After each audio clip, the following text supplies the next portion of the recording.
नमस्कार मित्रों, नमस्कार। आप सबको मेरा नमस्कार। मेरा नाम अश्विन वैद्य है।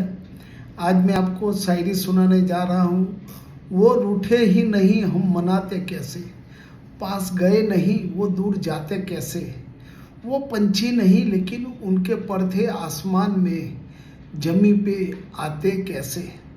ना इजहार हुआ ना इनकार हुआ, ना इजहार हुआ ना इनकार हुआ, फिर बेरुखी का गीत गाते कैसे।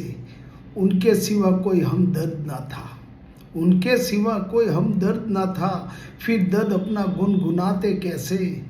जिसने कुछ समझा ही नहीं कभी, जिसने कुछ समझा ही नहीं कभी, उनके हम अपना हक जताते कैसे। जरा ख्याल तो उन्हें भी रखना था, ये एक तरफा रिश्ता निभाते कैसे। जरा ख्याल तो उन्हें भी रखना था, ये एक तरफा रिश्ता निभाते कैसे। Thank you, thank you, thank you.